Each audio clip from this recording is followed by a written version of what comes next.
afternoon, Tampa Bay.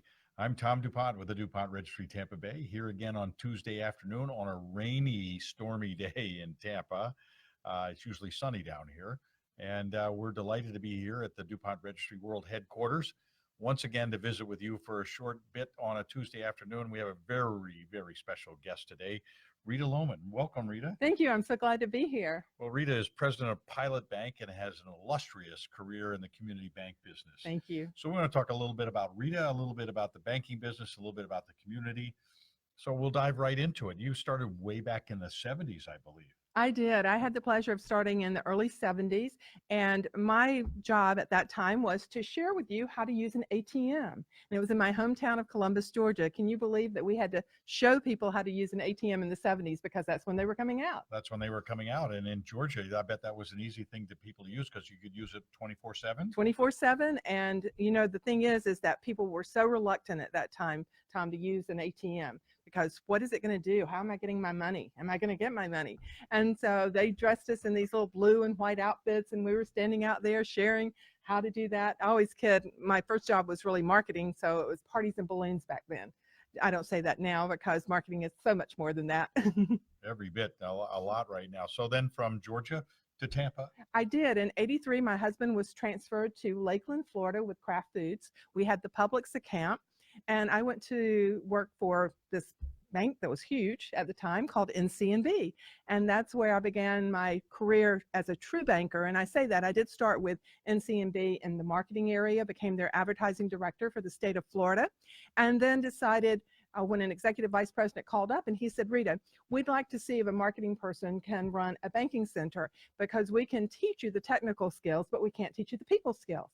And he was so true about that because, again, it's outgoing. You need to be able to talk to your clients and everything. So they gave me their largest office, which was the Winter Haven Banking Center. And I had the pleasure. I walked in and I had a crew of 40 people. Can you imagine 40 people in one banking center?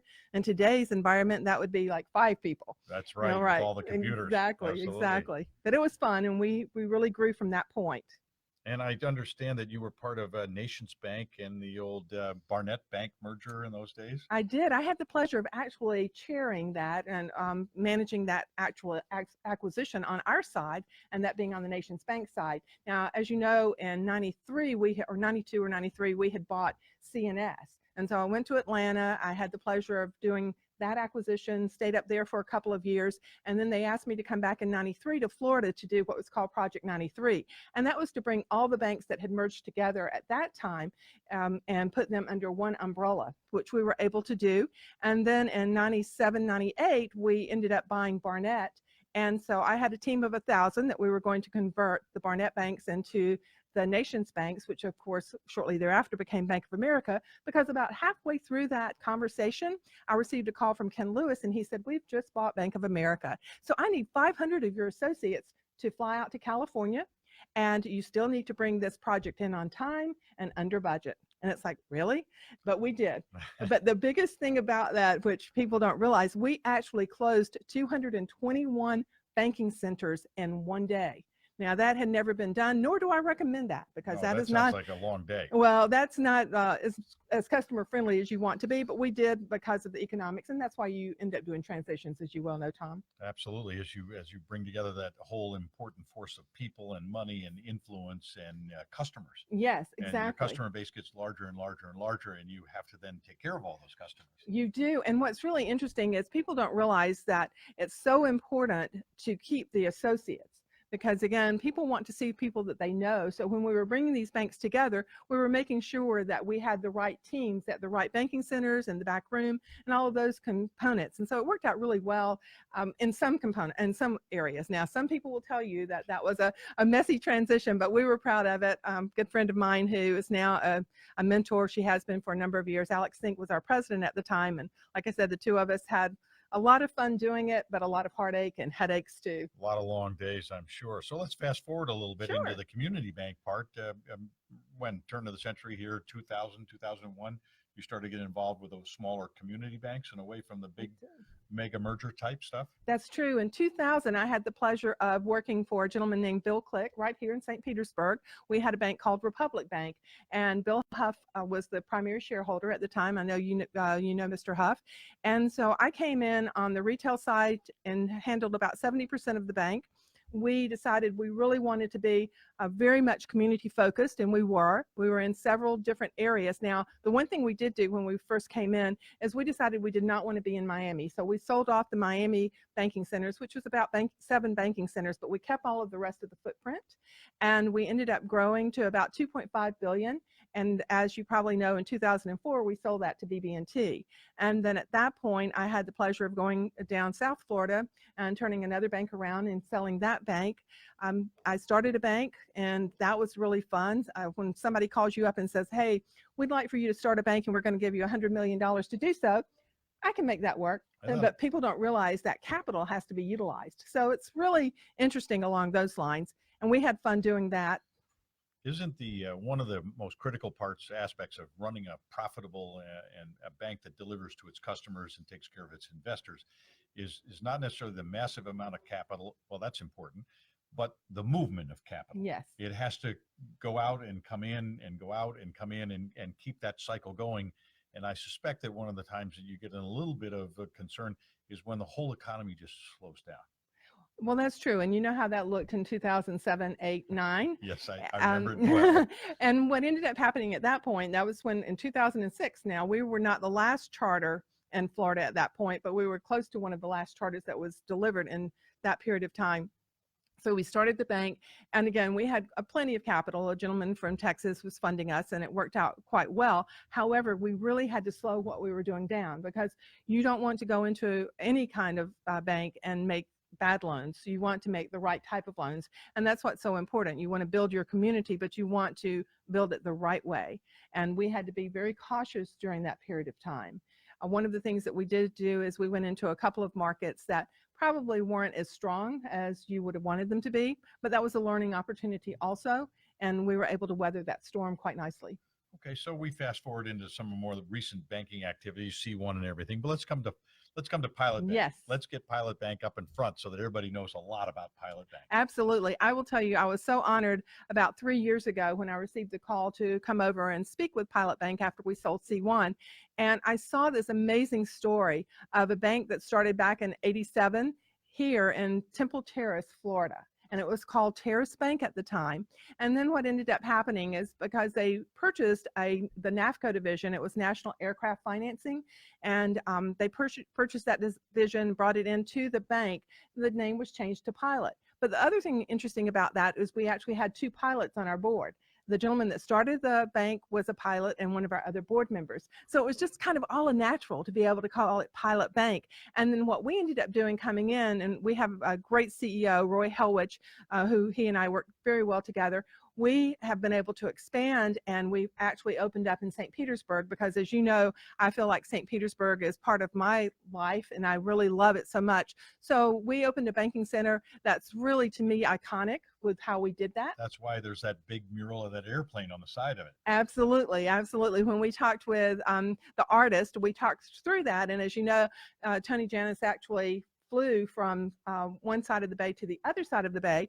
And then you also see on the side some of the, like the museum and other things that take place. And we felt like it was important to put our stamp on that with the artist. And one of the things that we do that's kind of unique is every other month, we actually have a different artist in our bank that's displaying their work. And that's really cool too, because they get to come in and then we'll have a reception for them. And they'll be able to show their work there, not only at other places like they do, but our bank's a great place for that. That's how you get into the community. And I know that the Pilot Bank and also Rita Lowman do a lot for the community. Tell us about your involvement with the Outback Bowl, which I think has been going on for some time. Yes, sir. I've been with the Outback Bowl on their board for 9 years, and I will be the 2020 chair of the Outback Bowl. The reason I'm so passionate about that is not just because it's an Outback Bowl. It brings dollars to our community. But one of the things that we do that really means a lot to me, and this is not the only thing I'm passionate about, and I'll share a couple of others with us, Tom, but we actually give back to organizations within our community. And so far, the last couple of years, we've given over $1 million back to organizations. And what happens is that the board members each get to select one or two organizations that they're passionate about, and they deliver those checks. And so recently we were able to give a check at the Grace Point Gala, and what a check will do to make a difference is amazing. But that's what I love. I love the fact that not only are we bringing economics into the bank, we're bringing a great football game into the bank, we're into the Bay Area, excuse me, and we're very well capitalized because we're proficient in what we do. We have a great CEO, and that's Jim McVeigh. And then all of us that are on the board, we're passionate about that. Well, I know it's important to be involved in the community, and the Outback Bowl is a terrific generator of activity and investment and benefits to those agencies and organizations that really help people in need. It does. And it's so important to have a profile in any community you live in. But I've been all over the country like you have. I don't know any place else that has more philanthropic efforts going on than Tampa Bay. I totally agree with you. There are a couple of things that I'm really passionate about, but one of the things that I'm doing this month, Tom, is I'm actually, and I do this twice a year, I spend a weekend with the Girl Scouts for the Girl Scout CEO camp. And I love this. We're going to be at Polytech this year. Really? And that's going to be in about 2 or 3 weeks. And we'll go in on Saturday morning. And for 2 days, these young ladies actually hear from women like myself. And we will share and help them with financial literacy. We will help them with leadership techniques, all of those different things, along with having fun with archery and things along those lines. And then we'll take one of those young ladies and we'll mentor. For instance, right now, one of the Gold Star award winners for Girl Scouts is actually one of our interns this summer. She goes to USF, and this is her junior year at USF. She'll be a junior. And so we love to bring them back into the bank and have them and give them an opportunity to actually intern with us. But you know, that's not the only thing I love. I love emerging leaders. And I've got to share this with you because what happens in banking is back in my day, I was so honored to be a banker. I loved it, and I was so excited to be a part of that. Well, now people don't see it quite as sexy as they did back then, I guess you would say. And so I worked really hard for trying to bring emerging leaders. And so last year, we took 25 Florida bankers that are emerging leaders to DC to see what we do when we go up and lobby and really advocate for the banking laws, I should say, along those lines. And in 36 hours, they were able to see 10 congressional leaders, visit the FDIC, and just really get a feel of what that advocating for the industry looks like. What proportionate time of your day is devoted to regulatory affairs? A big one. It is, and I'm so glad you asked that because some people don't realize that for every $100,000 that you spend for a compliance officer, that's $1 million we cannot lend back out into our community. Now, I never say I don't want regulatory initiatives because I do. I believe that 100%. However, Senate Bill 2155, which I actually was on the Hill testifying on that particular bill, it's really important because it gives you a little bit of leeway there. And that's good for the client and for the bank. Yet we still stay in regulatory compliance. I served on the board of a regional bank a long time ago. Okay. And I had a very short, only about 3 or 4 years, and then I moved. So I couldn't get back there all the time. But it was an interesting experience. And the board meetings were just this lengthy dive into the regulatory environment, which was sometimes distressing, but other times you knew it was necessary. Right. Because you've got to have some regulation in banking in order to be able to deliver a product that's legitimate, qualified, and good like that. So I suspect if you were testifying before Congress, that maybe you have a position with the Florida Bankers Association and the U.S. Bankers Association. I do. I actually am the past chair of the Florida Bankers Association. I was the 130th chair, the third woman to serve in that position. And I sit on the board of directors for the American Bankers Association. I do quite a bit of training for them, and I've spoken at their last 2 national conferences. So I'm, again, passionate about our industry. I think it's very important that we give back not only to our industry, but to our communities. And that's what I've been doing. I was going to say, giving back to your community is one thing, but giving back to your industry is also important. Yes. And that must not leave you very much idle time, I don't think. Well, you know, I had enough time, Tom, to write a book. Really? I did. I wrote a book, From the Farm to the Boardroom. And I will tell you, I grew up as a very modest, in a very modest family. My dad was a fire chief as I grew up. I was an only child from divorced parents. However, I had so much great learning because all four of them, being an only child, loved me very much. And they lived about 5 blocks from each other, so I was able to ride my bike back and forth between the two. However, I never knew what I couldn't do. My parents were so encouraging, and Preston and I were talking about this on the way over. I never realized I was wearing homemade dresses that my stepmother made. They were beautiful, but that wasn't anything that bothered me along those lines. However, as I continued to grow, I was in a pageant, and my dad actually bought me my first store-bought gown for this particular pageant. When I look back on that time, I know he probably spent his whole paycheck for that particular time to buy me that dress. And now I really can appreciate it so much more now that I'm out and, of course, the age that I am. But my book tells a little bit about my leadership lessons and where I came from and where I am today, how we were able to get there as a team. I believe so much in the team. It's not about one person. It is about who you surround yourself with, and that you have the same core values and the vision. And one of the things I love at every bank that I've been at, but especially right now, probably about 60% of the people that are at our bank, we've had the pleasure of working together in the past. Really, that's wonderful. And I assume that every one of the people in the bank has got a charitable environment that they go out and assist in, Yes. let alone the bank giving them direction if they don't happen to have something they're passionate about. Well, let me share with you, this is really a cool idea. On Fridays, our associates, and we have an associate committee. And so on Fridays, our associates decided they wanted to wear jeans on Friday, but they wanted to pay $5 to do that. And they want that money each quarter to go to a different organization. Well, this quarter, which is an organization I've not been a part of before, but I love it, is Wounded Warriors. And they selected that. The next quarter, it's the American Cancer Society Making Strides. And so we allow them to do that. We as a bank may select other things that we're involved in, but we want our associates to be very much involved in doing what they want to do. And so those are two things that they selected to do and the way they wanted to do them. For a number of years here at DuPont Registry, we've focused on the Marine Corps Toys for Tots drive. Yes. So all year long, any event that we have where we're asking people to contribute money or go in a raffle, and we used to do $5 jeans on Friday, but we don't do that anymore. But we raise money, and then we put the money together, and we actually go out to the dollar store and buy as many things. Plus, we get everybody to bring in a bike and a helmet, or Dolly, we bring in a doll, or bring in something to do with sports, and everybody gets involved. And then the Marines come over on right before Christmas, and it takes a truck, a big one, to put all the stuff in that's out here in the showroom at right before Christmas. And to think that we're putting a smile on the faces of a bunch of children who won't necessarily get a gift like that. It makes me feel good all over. Oh, I love it. One of the things that we did about 2 or 3 years ago with former NFL football player Jimmy Giles, he is very passionate about the Boys and Girls Club.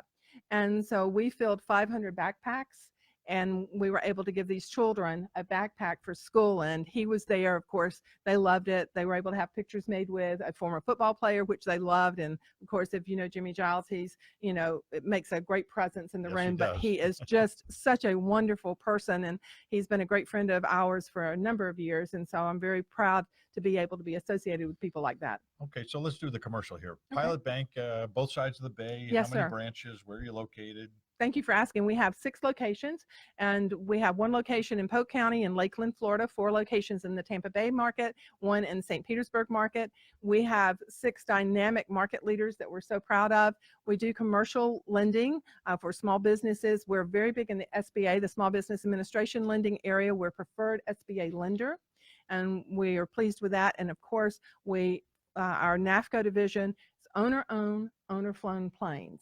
And so we're not out doing corporate jets, but we are doing your owner-owned plane, and that is a big part of our portfolio. We enjoy doing that every day. We will be at Oshkosh in about 3 or 4 weeks, and as you know, that's their 50th anniversary, and that's going to be that's going to be a big show. It will be. And a lot of airplanes coming in for that one, I'm sure.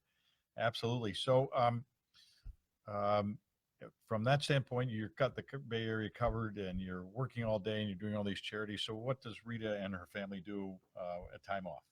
Well, last week I did take a week off and truly enjoyed it. We have a farm in Georgia. My husband was with Kraft Foods for 35 years, and he and I have been married for a number of years. He always tells me, don't say how long, that tells how old we are. But it's been over 40 years, I'll just say that. And we enjoy cattle farming. So we keep about 80 head of cattle on 200 acres in Georgia. We have a modest cottage that we redid, and we really enjoy it quite a bit. Nice big lake that we can relax at. Our youngest son came up. Our oldest son is with our embassy in Brazil, actually with the consulate in Rio de Janeiro. So he did not get to come up, but we did go down and visit him. And he was up for Outback Bowl. So I have seen him this year, which is great. Family's everything to us. We love it. We believe that family faith is so important. And we believe that we've been blessed in our life. And we are so glad to be able to have the friends and be in this market and have so many friends here in the Tampa Bay St. Pete area. And the community is blessed to have Rita Lowman and your leadership here in the community as well. I mean, we don't realize how fortunate we are sometimes with the high profile leaders who are actually working for the community and for their business, their employees, and their shareholders. Got to balance all of those things from Monday to Friday and maybe Saturday and Sunday as well. Right, exactly. I want to leave you with a quote that from a friend of mine. He actually passed away at a fairly young age when I was a youngster. He was the janitor at the school I went to, an elementary middle school. His name was Jimmy Lee. And Jimmy, some of you have heard me say this on the radio before and on some of my speeches, but I want to make sure that Rita has heard this. Jimmy had a smile on his face. His uniform was always pressed. And we're a bunch of, fairly obnoxious 7th, 8th, and 9th graders running around like crazy. And he would always calm us down. And Jimmy was so respected by the community, kept the school so perfect that when he passed away at an early age, they put up a plaque in his honor. And this was back in the late 60s. So Jimmy's motto was a few short lines. Jimmy said, to look forward and not back, to look out and not in, to look up and not down, and to lend a hand. And those words out of a guy who was a janitor at a school who he was a first generation American. He spoke broken English. He was just a delightful man, but I'll never forget that. And they put that up on a plaque. Oh, I love for that. all of us to be reminded of Jimmy Lee's philosophy of life. I think that is so wonderful. And it's a great way to touch on the way to be a community leader and keep moving forward, and also remind we're all blessed in this community, and to reach out and lend a hand to those less fortunate. Absolutely. And you know what? Have a good time doing it. We do, and that's what's so important. All right. Well, thank you so much for coming in. We're probably pretty much on our time limit here. Looks pretty good to us. Anything else you need to let the community know about Pilot Bank or Rita Lowman? Well, you just said a quote, and I did bring a quote because I really love quotes. They're in my book. I brought a book for you also, so you'll have that, Tom. But it's one of my favorite quotes is, working hard for something we don't care about is called stress. Working hard for something we love is called passion. So let's all have passion and go out and do the best we can, and you'll love every day of your life. So there you have it, Tampa Bay. Another interesting, stimulating, we hope, a podcast, Facebook Live, that you've enjoyed this visit with Rita Lowman of Pilot Bank. I'm Tom DuPont with the DuPont Registry, Tampa Bay. It's been a great afternoon here at the DuPont Registry World Headquarters. So be careful in the rainstorms that are going on, and go out and make it a great day, Tampa Bay. Thank you.